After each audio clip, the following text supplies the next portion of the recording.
नमस्कार, देवभूमि समाचार में आपका स्वागत है। आपके साथ मैं रीना झाबालियान। खबरों का रुख करेंगे, लेकिन उससे पहले एक नजर डालते हैं इस वक्त की हेडलाइंस पर।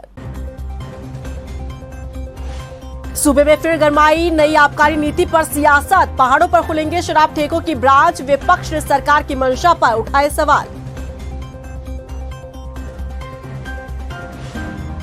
कांग्रेस प्रदेश भर में चलाएगी 30 अप्रैल तक सत्याग्रह। अलग अलग मुद्दों को लेकर चलाया जाएगा अभियान। संवैधानिक संस्थाओं को बचाने की मुहिम। चारधाम यात्रा में चलने वाली हेली सेवाओं के लिए मौसम विभाग देगा मौसम की सटीक जानकारी। वेदर रिपोर्ट के अनुसार ही हेलीकॉप्टर भरेगा उड़ान। और पौराणिक बाजार और मंदिरों के संरक्षण पर कांग्रेस का बयान। धार्मिक संस्थाओं के नाम पर अतिक्रमण करने वालों पर हो कार्रवाई। पार्टी प्रवक्ताओं को नसीहत। धर्म जाति के मुद्दों पर ना करे डिबेट। और चले खबरों का रुख कर लेते हैं।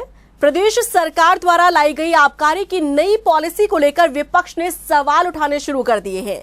साथ ही जिस तरीके से पहाड़ी क्षेत्रों में शराब ठेके की ब्रांच खोले जाने की बात सामने आ रही है, उससे विपक्ष सरकार की मंशा पर सवाल खड़े कर रहा है।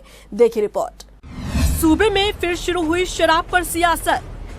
पहाड़ों पर खुलेंगे शराब ठेके के ब्रांच। विपक्ष ने सरकार की मंशा पर उठाए सवाल। उत्तराखंड में एक बार फिर से शराब पर सियासत देखने को मिल रही है। प्रदेश सरकार के द्वारा जहां नई आबकारी नीति प्रदेश में लागू की गई, जिसके तहत शराब के दाम कम होने को लेकर विपक्ष सरकार पर हमलावर था, तो वहीं अब नई आबकारी नीति के तहत पहाड़ी क्षेत्रों में शराब की दुकान की ब्रांच खोले जाने को लेकर भी विपक्ष सरकार पर सवाल उठाते हुए सरकार की मंशा और नीयत पर सवाल खड़े कर रहा है। इन लोगों ने जो नई आबकारी नीति दी है वो पूरी तरीके से अपने लोगों को पोषित करने वाली नीति है। आपने देखा होगा कि शराब के दाम कम करके और दुकानों को बिना टेंडर के आवंटित करना और शराब को बढ़ावा देना इस पर्वतीय क्षेत्र में, इस देवभूमि में है।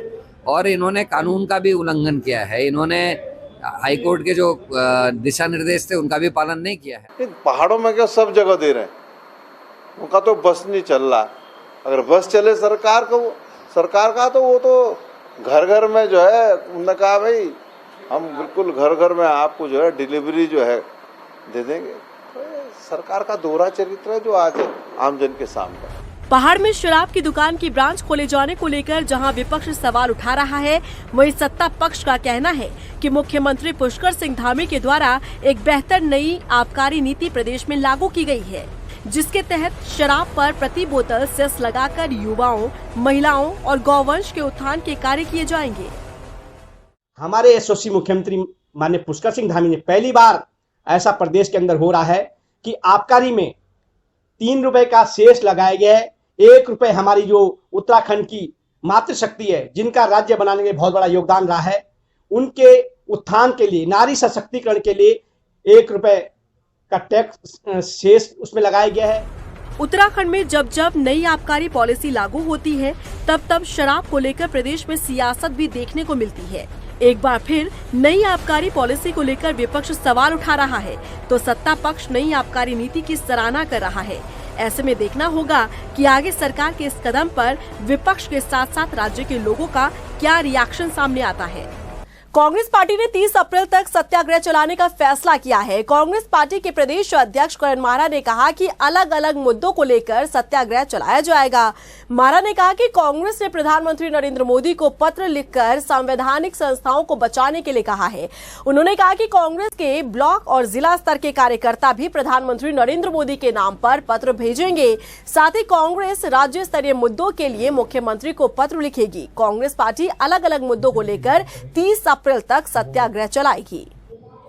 राज्य से संबंधित जितने भी गंभीर समस्याएं हैं, उनके लिए प्रधानमंत्री को पत्र लिखे जाएंगे। आज पहला पत्र मेरे और नवप्रभात जी की तरफ से है, और ये पत्र हमारे ब्लॉक लेवल से और जिला लेवल से और सभी कार्यकर्ता भी भेजेंगे और आम जनता को भी उसमें सहभागी बनाएंगे, ताकि उन समस्याओं को लेकर वो पत्र भेजे। प्रत्येक दिन हम एक विषय ले रहे हैं और उस विषय को लेकर 30 तारीख तक लगातार हम एक विषय प्रतिदिन का लेंगे, जिसमें हमारे ब्लॉक लेवल और जिला लेवल के कार्यकर्ता और वहां की जनता उस पर प्रतिभाग करेगी। वहीं कांग्रेस प्रदेश अध्यक्ष महारा ने एक सवाल के जवाब में कहा कि प्रदेश में पौराणिक मजार और मंदिर को संरक्षित किया जाना चाहिए। दरअसल इन दिनों प्रदेश सरकार मजारों पर कार्रवाई कर रही है, जिस पर कांग्रेस प्रदेश अध्यक्ष महारा का कहना है कि अगर कोई धार्मिक संस्थाओं के नाम पर अतिक्रमण करता है तो उसके खिलाफ कार्रवाई हो, लेकिन सरकार को चाहिए कि वो सभी पहलुओं पर गंभीरता से विचार करे, धर्म के नाम पर नफरत न फैलाई जाए। इसके साथ ही महारा ने पार्टी प्रवक्ताओं को धर्म जाति से जुड़े मुद्दों पर टीवी डिबेट में शामिल नहीं होने की नसीहत भी दी। किसी भी धर्म से संबंधित है, अतिक्रमण है तो रुकना चाहिए, लेकिन अगर वो पुराने हैं, पौराणिक है, तो उनको रेगुलराइज करना चाहिए। मैंने पहले भी बयान दिया है कि उनको रेगुलराइज करना चाहिए। आगे को उनकी जहां तक उन लोगों ने अपना निर्माण किया उसके अतिरिक्त वो नया अतिक्रमण ना कर सके, उसके लिए कानून बनना चाहिए। लेकिन राष्ट्र में हिंदू मुसलमान का नैरेटिव तय करने के लिए इस तरीके की बातों को रोका जाना चाहिए, क्योंकि देश का माहौल खराब हो रहा है। ट्यूरी हादसे पर विधायक प्रीतम सिंह ने सरकार को आड़े हाथों लिया। प्रीतम सिंह का कहना है कि वक्त रहते राहत नहीं मिलने से सरकार के आपदा प्रबंधन तंत्र की पोल खुली है। प्रीतम ने कहा कि फायर ब्रिगेड की गाड़ी में जिस तरीके से पानी नहीं था, गाड़ी में तैनात कर्मी भी शराब के नशे में थे। उससे अंदाजा लगाया जा सकता है कि प्रदेश में आपदा प्रबंधन कैसे काम कर रहा है। प्रीतम ने पीड़ित परिवार को 2 लाख के बजाय 10 लाख रुपए दिए जाने की मांग की है। देखिए, वहां जो चर्चा थी वो कहते सभी शराब के नशे में थे। तो भाई अगर शराब के नशे में थे, और मैं समझता हूं कि तभी जो है उन चारों को बर्खास्त भी किया गया जितने लोग थे फायर ब्रिगेड से संबंधित। ये इस तरीके की लापरवाही वहां पर हुई, तो इस वजह से लोगों में आक्रोश वहां पर। उत्तराखंड मौसम विभाग अब 4 धाम यात्रा में चलने वाली हेली सेवा को लेकर भी मौसम की जानकारी उपलब्ध करवाने की तैयारी कर रहा है, जिसके बाद ही हेलीकॉप्टर उड़ान भर सकेंगे। दरअसल हेली सेवा दुर्घटनाओं का शिकार ना हो, इसके लिए तैयारी हो चुकी है। मौसम निदेशक ने बताया कि सरकार चाहती है कि मौसम विभाग की तरफ से हेली सेवाओं के लिए भी मौसम की सटीक जानकारी उपलब्ध कराई जाए, जिसको लेकर कवायद चल रही है। जहाँ तक है, देखिए मतलब एयरपोर्ट से जहाँ पे पूरा सेटअप बनाया गया है, तो वहाँ तो बिल्कुल हम लोग सेवा दे ही रहे हैं। लेकिन एडिशनली अगर जैसे कि अभी पीछे गवर्नमेंट ने वो दिया था कि उनको केदारनाथ जी में जो हेलीकॉप्टर ऑपरेट्स होते हैं आपके फाटा से और केदारनाथ जी के लिए, तो वहाँ भी वो चाह रहे हैं कि हमको एक कंटिन्यूस मौसम की जो रिपोर्ट्स हैं वो मिलती रहें।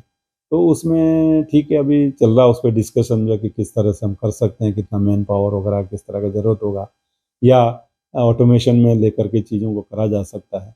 तो उसमें अभी मीटिंग्स वगैरह उनके साथ चल रही हैं, तो मैं समझता हूँ कि ठीक है, बिल्कुल उसमें प्रोवाइड करेगा सर्विस IMD। हल्द्वानी में खाली पड़े प्लॉट में कूड़े के ढेर को साफ करने के लिए नगर निगम अब जटायु का इस्तेमाल करने जा रहा है। इस जटायु की मदद से चंद मिनटों में बड़ी मात्रा में कूड़े के ढेर को साफ किया जा सकता है। आपको बता दें कि मेयर जोगेंद्र रौतेला ने बताया कि जटायु मशीन के जरिए नगर निगम क्षेत्र में खाली प्लॉटों में कूड़े के ढेर कम समय में निस्तारण करेगा, जिसकी आज से शुरुआत की गई है। सक्शन मशीन है, जटायु उसका ब्रांड नेम है, और बेसिकली इसका जो पर्पस जिसके कारण इसको नगर निगम ने क्रय किया है, जो खाली प्लॉटों में कूड़ा इत्यादि बहुत ज़्यादा रह जाता है और कई समय का होता है, उन खाली प्लॉटों के कूड़े की सफाई के उद्देश्य से इसको क्रय किया गया है। और इसकी क्षमता अच्छी लग रही है और 16 घंटे इससे कार्य लिया जाएगा, और जितने भी खाली प्लॉट जो खराब है उन पे इससे कार्य किया जाएगा। तकनीकी इनोवेशन हमने किया है इसको, और ये गाड़ी देहरादून में भी कई जगहों पे चल रही है, तो हमने इसको परचेज किया है। लगभग 50 लाख रुपए इसकी कीमत है और 1450 लीटर का इसकी क्षमता है। इसमें एक ड्राइवर और एक हेल्पर मिलकर काम करेंगे। अगर हम 2 हेल्पर 2 ड्राइवर यूज करेंगे तो लगभग 16 घंटे गाड़ी चलेगी।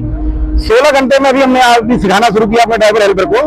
हमारा प्रयास है अगले 3 महीने में अभियान चला करके इस गाड़ी का उपयोग करते जितने भी खाली प्लाट में कूड़े भरे हैं प्रथम चरण में इसको साफ कर लिया जाए। हल्द्वानी जेल में 44 कैदी HIV संक्रमित मिले हैं, जिनमें एक महिला कैदी भी शामिल है, जिसके बाद अब जेल प्रशासन में हड़कंप मचा हुआ है। इन सभी कैदियों का हल्द्वानी के सुशीला तिवारी अस्पताल में इलाज चल रहा है। जेल में HIV संक्रमित कैदियों की संख्या लगातार बढ़ती जा रही है। चिकित्सकों की माने तो HIV संक्रमित मिले अधिकतर कैदी ड्रग एडिक्टेड हैं। जितना वो आया है संज्ञान में कि 44 कैदी पॉजिटिव आए हैं और उनका इलाज किया जा रहा है। सर, ये कैसे फैलता है? ये हो सकता है कि वो पहले से पॉजिटिव रहे, ब्लड ट्रांसफ्यूजन के थ्रू भी फैल सकता है, कोई सिरिंज के थ्रू भी फैल सकता है, सेक्सुअल ट्रांसमिशन के थ्रू फैलता है। अब ये कैदी कब से एडमिट है, क्या है, ये तो अब जेल अथॉरिटी से ही पता चलेगा। क्या इनको स्पेशलिटी दिया गई है? ट्रीटमेंट क्या दिया है? ट्रीटमेंट ART के अंदर गाइडलाइंस अकॉर्डिंग टू जो NACO की गाइडलाइंस है, उनके अकॉर्डिंग इसको ट्रीटमेंट किया जाता है। उनकी टेस्टिंग की जाती है, कितना वायरल लोड है, कितनी CD4 काउंट है, क्या इन्फेक्शन है, उनको उसके अकॉर्डिंग इनको ट्रीट किया जाता है। उधम सिंह नगर पुलिस ने आतंकी मामले में पकड़े गए जगजीत सिंह उर्फ जग्गा को शरण देने वाले और उसको भगाने में उसकी मदद करने वालों के खिलाफ कार्रवाई की। पुलिस ने दोनों आरोपियों के पास से 315 बोर के तमंचे, बाइक और कार बरामद की है। कानूनी कार्रवाई करते हुए पुलिस ने आरोपियों को जेल भेजा है। मामले का खुलासा करते हुए SSP उधम सिंह नगर मंजुनाथ TC ने बताया कि गिरफ्तार किए गए दोनों आरोपियों ने आतंकी मामले में पकड़े गए आरोपी जगजीत सिंह उर्फ जग्गा को पैरोल के दौरान भागने में उनकी मदद की थी। तो ये दोनों को दिल्ली पुलिस ने जनवरी में पकड़े गए दोनों, और उसके दौरान जो है एक आदमी का मर्डर करे, एक हिंदू आदमी का मर्डर करे हैं, और काफ़ी जो है गैर मुल्क वीडियो कॉल के थ्रू संपर्क में रहे, बेसिकली हैंडलर द्वारा। एक सोची समझी साजिश के तहत था, और आगे काफ़ी लोगों को टारगेट करने वाले थे। एक टेरर मॉड्यूल का बस्ट हुआ था। इसको लेके उस समय बहुत ज़्यादा पता है जगजीत जग्गा। तो हमारे यहाँ पे पिछले साल ही एक पैरोल जंप करने वाला, आपको याद होगा, पैरोल जंप करने वाला एक मुकदमा हमने दर्ज कर दिया था। देहरादून के मेयर गामा की मुश्किलें कम होने का नाम नहीं ले रही है। भले ही मेयर साहब आय से अधिक संपत्ति मामले में सफाई दे चुके हों, लेकिन उनकी सफाई काम नहीं आ रही है। कांग्रेस ने अब मेयर गामा के खिलाफ मोर्चा खोल दिया है, और ये रिपोर्ट देखिए। कम होती नहीं दिख रही मेयर गामा की मुश्किलें, आय से अधिक संपत्ति मामले में नहीं काम आ रही सफाई। अब भी उठ रहे कई सवाल, क्या बुरी तरह फंस गए मेयर साहब? आय से अधिक संपत्ति मामले में देहरादून के मेयर गामा बुरी तरह से फंसते नजर आ रहे हैं।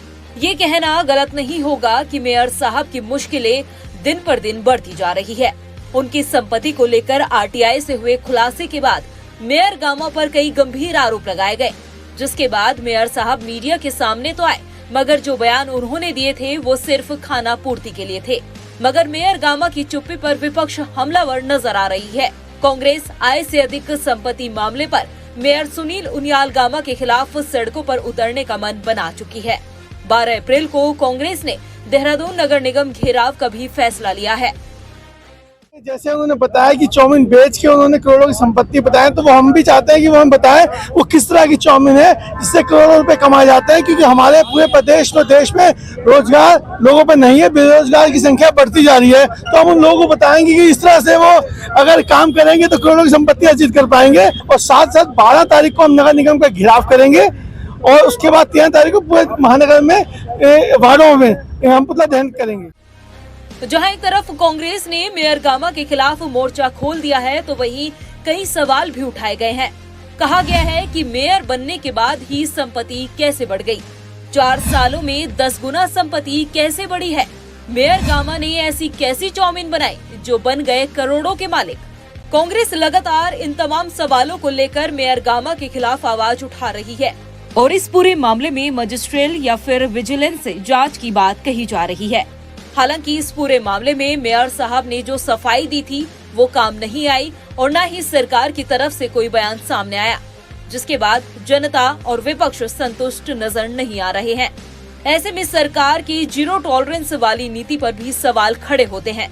क्या सरकार भ्रष्टाचार पर लगाम लगाने में नाकाम हो रही है, या फिर इस मामले को इसी तरह से रफा दफा करने का प्रयास किया जा रहा है?